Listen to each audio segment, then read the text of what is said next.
Welcome to the Football Temple, and today we're going to be looking at another episode of the Countdown Show, and it's your boy 10. Yeah, so straight to the point, last week Premier League matches were awesome, beautiful games. We had Burnley, Beaumont ended in a draw. Sunderland, Brighton had the 1-0 lead. These are quite significant in their small ways, but they were not the headliners. When we talk about the headliners, we talk about the fact that Chelsea lost at home to Newcastle. Yes, Chelsea lost at home to Newcastle. Arsenal had a beautiful win against Everton. Not beautiful as in the game was so interesting and intriguing, but the final 10 minutes of those games, the final 10 minutes of that game, having in Dorman, Gyökeres coming in and stealing the show, awesome, pretty awesome. We also have another headliner, which is West Ham drawing Man City. Yes, the mighty Pep Guardiola, Haaland, Man City were held to a draw by West Ham. And I said these things. I said it that West Ham will seek motivation from what happened against Nottingham Forest, and that exactly was what they did. Also, we have Crystal Palace, Leeds, Fulham, Forest, all 0-0. Manchester United beating Aston Villa 3-1. Goodness. I think the whole of Premier League is happy for Manchester United because we have bantered them for so long. We used to know them as, I remember 2012, 11, 10, 9. The Manchester United that we used to know growing up. Now that we have seen them recover, though at Ole Gunnar Solskjaer's time they were able to hit second, but it's so good to see Manchester United back in what seems like top flight football, and hopefully in the Champions League next season. Who knows? And this win really was a big seal for them. We also saw Liverpool give away a 1-0 lead and they drew the match, a match that they should have won earlier. As a Liverpool fan, this one hit me so bad. It hit me so bad because this match would have been finished in the first half, but it was not, because Liverpool were not shooting. They were not firing. They were not clinical. But Ngomowa, big ups Ngomowa, he did a lot of good job there. And then Wolves, Brentford. I don't know what, but Wolves just want to go giving teams nightmare. They're already relegated, but they want to make you feel their presence. They want to swear that you will remember them.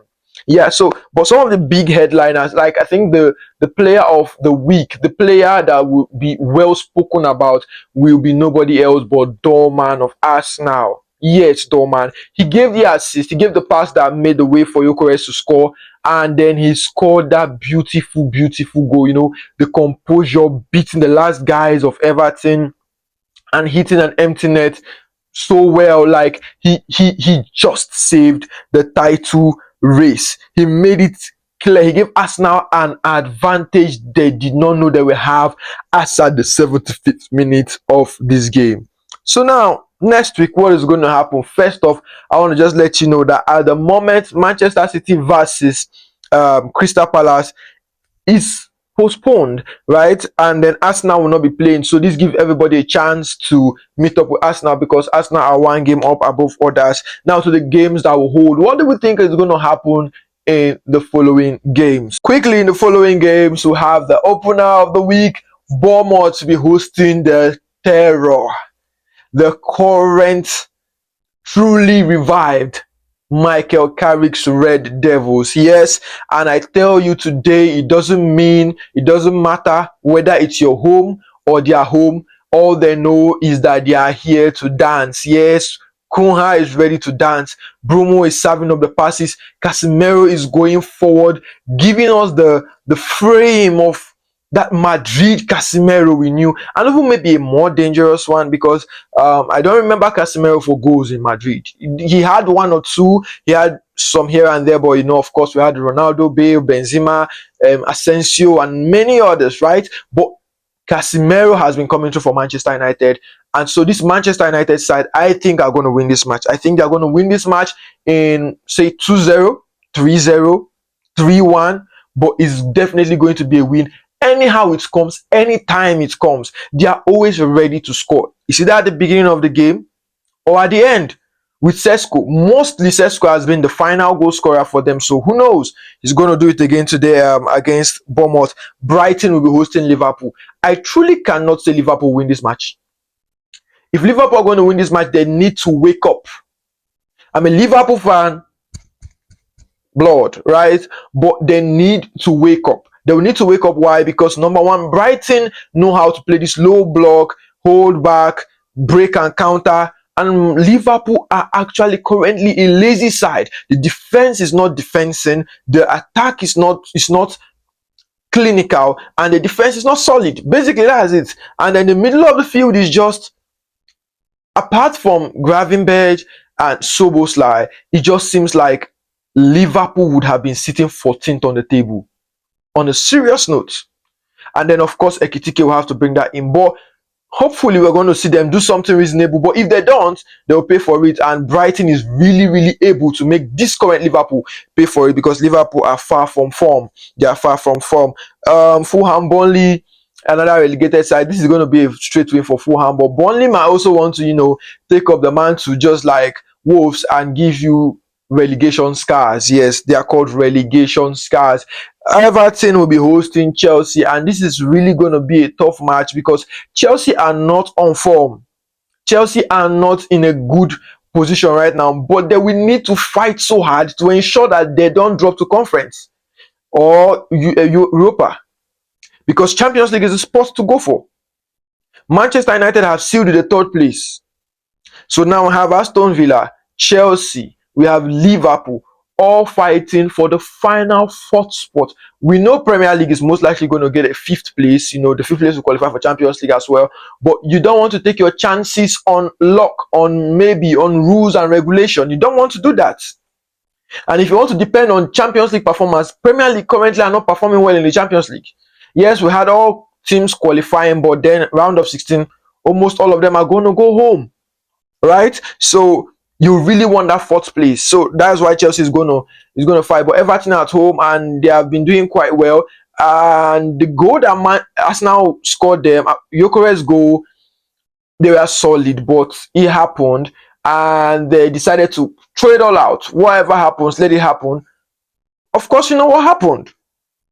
Arsenal got the advantage on that. Leeds, Brentford might get the win. But it's going to be a battle.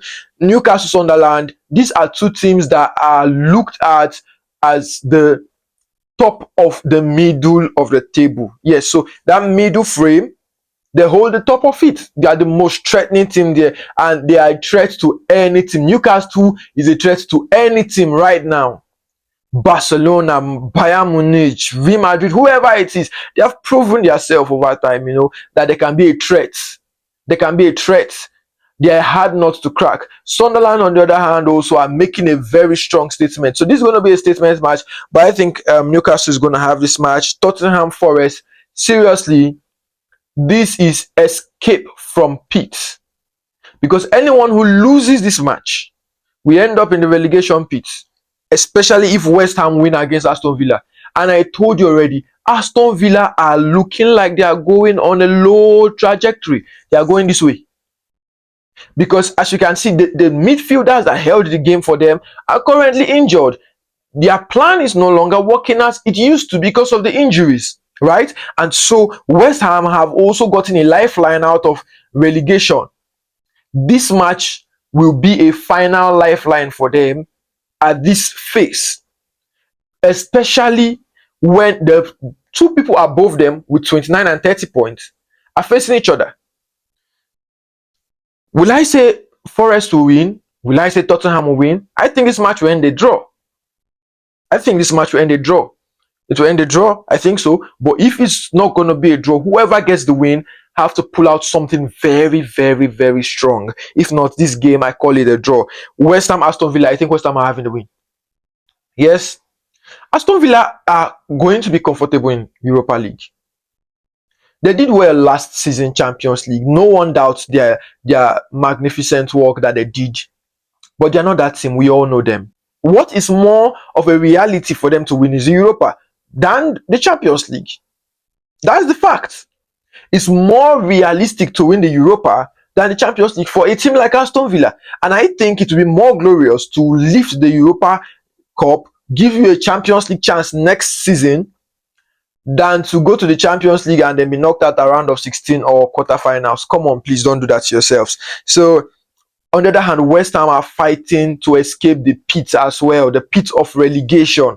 So this is my prediction for next week. It's your boy 10, and this is Football Temple running the countdown show.